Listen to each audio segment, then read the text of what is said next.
यूहन्ना रचित सुसमाचार अध्याय 1 से 18 आयत। परमेश्वर के पुत्र का मानव देह में प्रकटीकरण। आदि में वचन था और वचन परमेश्वर के साथ था और वचन परमेश्वर था। यही आदि में परमेश्वर के साथ था। सब कुछ उसी के द्वारा उत्पन्न हुआ और जो कुछ उत्पन्न हुआ है उसमें से कोई भी वस्तु उसके बिना उत्पन्न न हुई। उसमें जीवन था और वह जीवन मनुष्यों की ज्योति थी और ज्योति अंधकार में चमकती है और अंधकार ने उसे ग्रहण ना किया। एक मनुष्य परमेश्वर की ओर से आ उपस्थित हुआ जिसका नाम यूहन्ना था।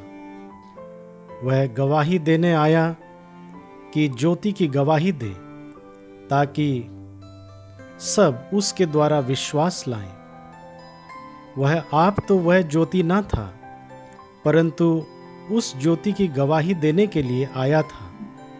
सच्ची ज्योति जो हर एक मनुष्य को प्रकाशित करती है जगत में आने वाली थी।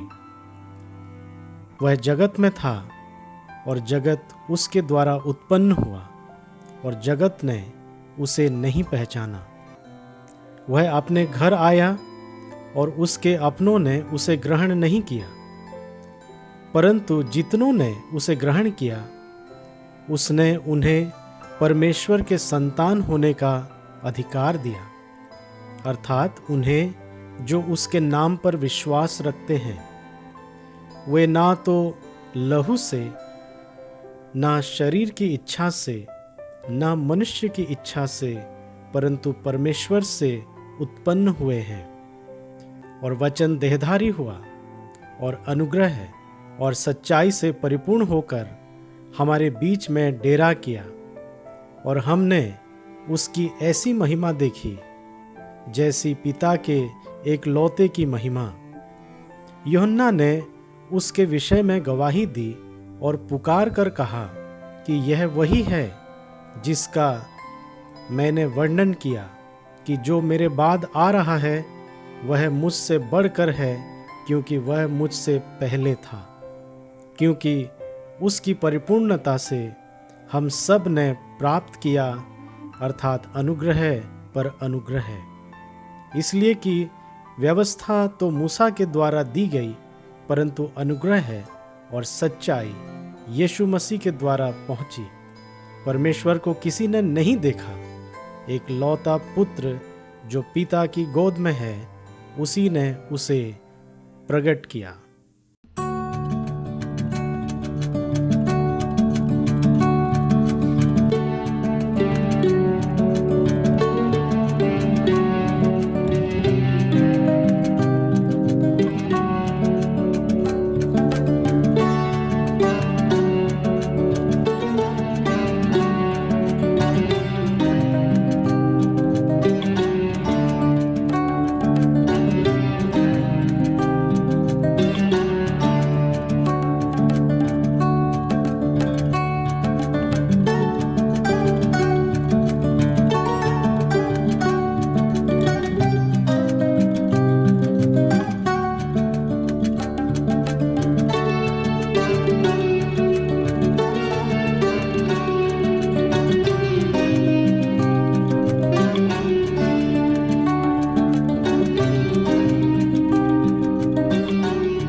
दोस्तों, मैं आशा करता हूं कि ये बाइबल क्विज़ आप सबों को पसंद आया होगा और इस तरीके से हम यूहन्ना रचित सुसमाचार की पुस्तक में से मनन करते रहेंगे आगे भी। तो जो भाग आज हमने लिया है वो यूहन्ना रचित सुसमाचार, उसका 1 अध्याय 1 से लेकर 18 पद तक। इसमें सबसे जो पहले 5 आयतों को जब हम पढ़ते हैं, आपने पढ़ा होगा और मैंने भी पढ़ा, और कोई भी अगर इस 5 आयतों को पढ़ता है तो वो थोड़ा सा उलझन में पड़ सकता है कि परमेश्वर, फिर वचन परमेश्वर के साथ था, ये सब क्या है? मतलब परमेश्वर कौन है, वचन क्या है? इसको समझने में थोड़ी सी समस्या आ सकती है। तो इस विषय पर थोड़ा मैं आपको बता दूं कि यहाँ पर यूहन्ना ने परमेश्वर की त्रिएकता को दर्शाने का प्रयास किया है। हम सब जानते हैं कि बाइबल एक परमेश्वर के बारे में बताता है, लेकिन यहाँ पर हम देखते हैं कि आदि में वचन था और वो वचन परमेश्वर के साथ था। तो ये वचन कौन है? क्या ये वचन परमेश्वर के मुख से निकला स्वर, ध्वनि या बातें, इसको वचन कहा गया है? ऐसा नहीं मेरे प्रियो, ये वचन को एक व्यक्ति के रूप में यहाँ पे पेश किया गया है। आगे जब हम पढ़ते हैं उसी एक आयत के आखिरी भाग में हम देखते हैं कि वो वचन परमेश्वर था और वो परमेश्वर के साथ था। मतलब ये वचन फिर कौन है? क्या ये परमेश्वर से अलग कोई एक व्यक्ति है? ऐसा नहीं, परमेश्वर एक है, लेकिन परमेश्वर 3 व्यक्तित्व में अपने आप को हम लोगों के सामने प्रकाश किया है। और इस बात को, इस जटिल बात को हम थोड़ा सा समझने का प्रयास करेंगे। तो आप ये जो चित्र मैं आपके सामने स्क्रीन पर दिखा रहा हूँ, उसको आप ध्यान से देखिए और समझने का प्रयास करिए कि देखिए कि परमेश्वर कैसे 3 व्यक्तित्व में अपने आप को पेश करते हैं। सबसे पहला जो परमेश्वर के बारे में इस 5 आयतों में बताया गया है, वो परमेश्वर जो है वो परमेश्वर पिता को संबोधित करता है। तो अब हमको पता चल गया कि पिता परमेश्वर एक व्यक्तित्व है।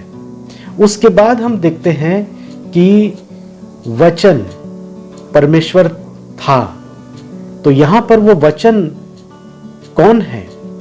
आगे जब हम पढ़ते हैं इस पुस्तक में, आगे भी हम देखेंगे और पूरे बाइबल में हम देखेंगे, खास तौर से नया नियम में, सारी पुस्तकों में हम देखते हैं कि ये वचन जो है प्रभु यीशु मसीह की ओर इशारा कर रहा है। वचन जो है वो पुत्र परमेश्वर की जो व्यक्तित्व है, पुत्र परमेश्वर की ओर इशारा कर रहा है। वचन का मतलब है पुत्र परमेश्वर। तो एक हमने पिता परमेश्वर के बारे में देखा, दूसरा हमने पुत्र परमेश्वर के बारे में देखा।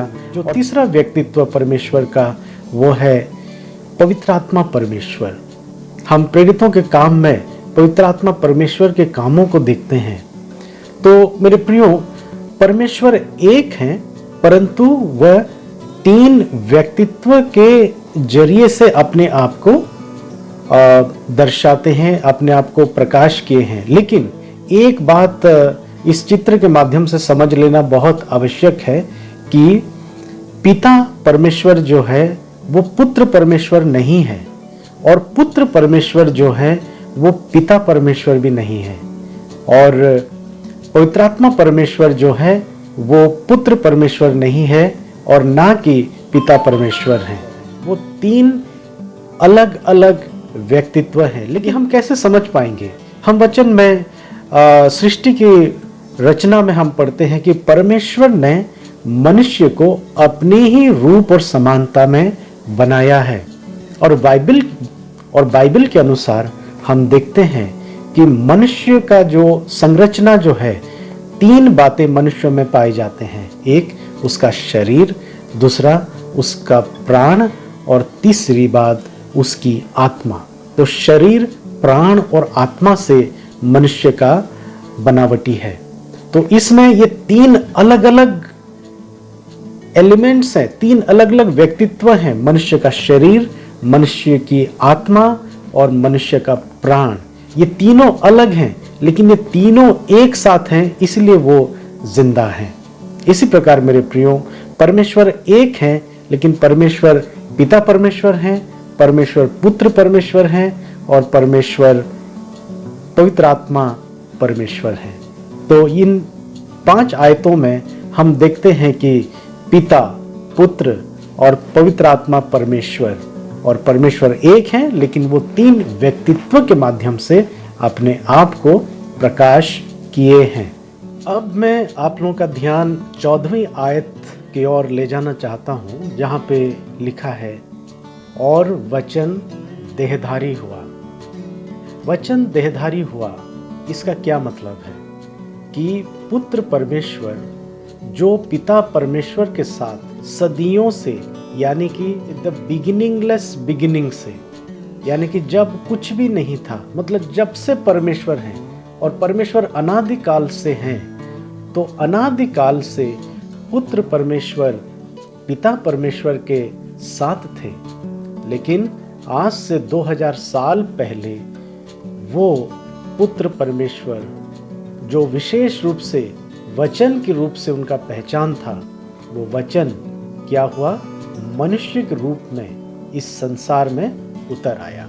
जब मनुष्य का रूप धारण किया, उसका नाम रखा गया यीशु, और यीशु शब्द का अर्थ है उद्धार करता, मुक्तिदाता, मोक्षदाता। ये बात हमको समझ लेना बहुत आवश्यक है। यीशु मसीह वो परमेश्वर का पुत्र है जो 3 व्यक्तित्वों में से एक व्यक्ति है। वो इस संसार में देह धारण करके प्रकटित हुए। तो सवाल ये है कि प्रभु यीशु मसीह का आगमन इस संसार में क्यों हुआ। हम इस 1 से 18 आयतों में हम 3 बातों को पाते हैं कि प्रभु यीशु मसीह इस संसार में क्यों आए, यानी कि पुत्र परमेश्वर मानव रूप धारण करके इस संसार में क्यों आए। नंबर 1, आप 18 आयत को जरा निकाल के पढ़िए। उसमें लिखा है कि किसी ने परमेश्वर को नहीं देखा, क्योंकि परमेश्वर एक आत्मा है और आत्मा दिखाई नहीं देता।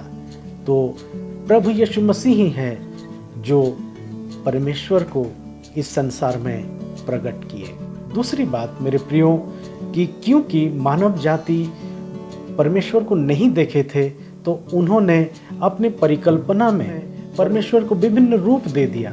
हम रोमी के पत्री में पढ़ते हैं 1 अध्याय में कि कैसे मनुष्यों ने अपने आप को बहुत बुद्धिमान जताकर परमेश्वर जो अविनाशी है उसको एक नाशवान रूप दिया, मनुष्यों का रूप दे दिया, चौपायों का रूप दिया, रेंगते हुए जीव जंतु का रूप दे दिया, और अलग अलग रूप में क्या है परमेश्वर को क्या है अपने एक इमेज बना के, एक मूर्ति बना करके परमेश्वर को पूजने लगा था, जो कि सरासर गलत है। पर परमेश्वर ने ये कहा था अपनी आज्ञा में कि तू मेरे निमित्त मूर्ति खोदकर ना बनाना, जो कि आज्ञा का सरासर उल्लंघन था। तो मेरे प्रियो, ऐसा मनुष्यों ने क्यों किया? क्योंकि हम देखते हैं कुरिन्थियों की दूसरी पत्री 4:4 में लिखा है कि मनुष्यों के मन के आँखों को इस दुष्ट शैतान ने क्या है बांध के रखा है, ताकि वो सत्य को देख ना सके, सुसमाचार को पहचान ना सके, और इस कारण से वो अंधकार में भटकता था। और हम देखते हैं 4वीं आयत में और 5वीं आयत में हम देखते हैं, और हम देखते हैं कि वो वचन में जीवन था और वो जीवन मनुष्यों की ज्योति थी। मेरे प्रियो, दूसरा कारण हम देखते हैं कि प्रभु यीशु मसीह का आगमन इसलिए हुआ ताकि मनुष्य जो पाप के चलते आत्मिक रूप से मृत था, उसको पुनः जीवन देने के लिए, और इस कार्य को पूरा करने के लिए क्या है मानव रूप धारण करना बहुत ही जरूरी था, क्योंकि परमेश्वर मरते नहीं और मानव जाति को पाप से छुटकारा देने के लिए परमेश्वर को मरना था। इसीलिए वो एक मानव रूप धारण करके आए ताकि मानव जाति के लिए वो क्रूस के ऊपर अपनी प्राण की आहुति दे सकें, ताकि उनके मन के आँखों में जो पट्टी शैतान ने डाल रखी है वो खुल सके और वो सुसमाचार का गौरवमय प्रकाशन को देख सकें। और तीसरी बात हम देखते हैं, इस पाप के कारण मनुष्य जाति जो है परमेश्वर से अलग हो गए थे और वो शैतान के दास बन गए थे। लेकिन हम 12 आयत में देखते हैं कि जितनों ने प्रभु को ग्रहण किया उनको संतान होने का अधिकार मिला। मेरे प्रियो, हम देखते हैं जो लोग भी प्रभु यीशु मसीह को ग्रहण किया उनको परमेश्वर के संतान होने का अधिकार मिलता है। हमने 3 बातों को देखा मेरे प्रियो। सबसे पहला कि वो परमेश्वर जो अदृश्य है, परमेश्वर जो आत्मा है, उसको मनुष्यों के सामने एक पूरा चित्रण मनुष्यों के सामने रख सकें और मनुष्य उसको देखकर जान सकें कि परमेश्वर कौन है, परमेश्वर क्या है। दूसरी बात हमने देखा कि मनुष्यों को पाप से मुक्ति देने के लिए प्रभु यीशु मसीह का आगमन होता है, क्योंकि मनुष्य अंधकार रूपी अज्ञानता में भटक रहा था और एक ज्योति समान प्रकाश और ज्ञान के रूप में प्रभु यीशु मसीह का प्रकटीकरण हुआ, जिससे वो जान सकें कि पाप के कारण वो परमेश्वर से दूर थे और प्रभु यीशु मसीह ने उनको मेल मिलाप कराया। क्रूस की मृत्यु को सहने के द्वारा मनुष्यों को परमेश्वर के साथ मेल मिलाप कराया। और तीसरी बात हमने देखा कि जितनों ने प्रभु यीशु मसीह को अपने प्रभु और उद्धारकर्ता के रूप में स्वीकार किया, उनको परमेश्वर के संतान होने का अधिकार मिलता है। तो कितनी बड़ी बात है मेरे प्रियो, कि इस बात की देरी है। अगर आप में से कोई पाप का अंगीकार अब तक नहीं किया है तो आज ही वो समय है, पाप का अंगीकार करें। प्रभु यीशु मसीह में जो पाप का छुटकारा है उसको स्वीकार करें, यीशु मसीह को व्यक्तिगत उद्धारकर्ता के रूप में ग्रहण करें और परमेश्वर के संतान होने के लिए जो प्रतिज्ञा है उस प्रतिज्ञा का लाभ उठाएं। अगर ये वीडियो आपको पसंद आया तो इसको आप लाइक करें, सब्सक्राइब करें और दूसरों के साथ साझा करें, ताकि इस वीडियो के माध्यम से आत्मिक रूप से लोगों को लाभ मिल सके। बहुत बहुत धन्यवाद। नमस्कार।